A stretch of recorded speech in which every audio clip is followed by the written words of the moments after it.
Hello, I'd like to welcome you to the section of the Asia-Pacific Triennial titled North to Now, Traversing West Asia. My name is November Painter and I am Associate Director of Research and Programmes at the Cultural Institution SALT in Istanbul.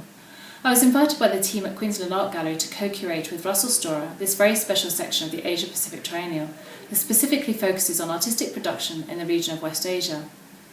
This geographic region that we were looking at lies to the far west of the continent of Asia, and for this exhibition we imagined this landmass to be partly more further expanded and to be understood to also include Turkey, where the city of Istanbul lies both in Asia and Europe, as well as the whole region described geopolitically as the Middle East, so stretching our research into the north of Africa and very specifically Egypt.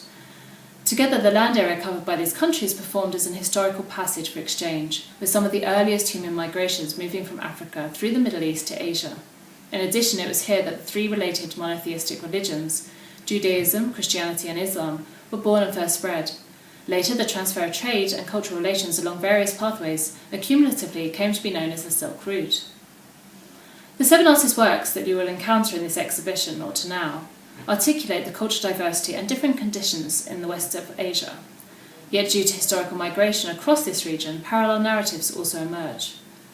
There are photographic, video, sculpture and multimedia installations, and these works all share an interest in historical and current movements of people and the shifts in power, and very clearly the compositions of landscape in West Asia, as the landscape is often the bearer of traces of conflict and cultural changes and developments.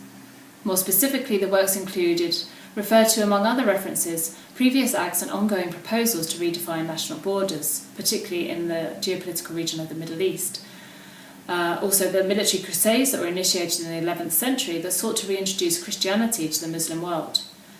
And finally, the effects of repression and economic turmoil caused by the comings and goings of the Ottoman Empire and Soviet Union intervention and rule. At the very centre of the gallery sits the work Pray Way by the artist collective Slavs and Tartars. This sculptural intervention, on which you should feel free to sit and contemplate the rest of the works in the exhibition, is part of a series titled The Faculty of Substitution. In Slavs and Tartars' own words, Pray Way aims to probe what it means to adopt the innermost thoughts, experiences, beliefs and sensations of something, someone or somewhere else as one's own in a drive towards self-discovery. With this in mind, the participating artists in this exhibition share through their works many different references, but they all refer to the countless journeys across West Asia and the multiple layers in its heritage that come together to present a humbling vision of its historically unparalleled movements and exchanges of people and civilizations across this land.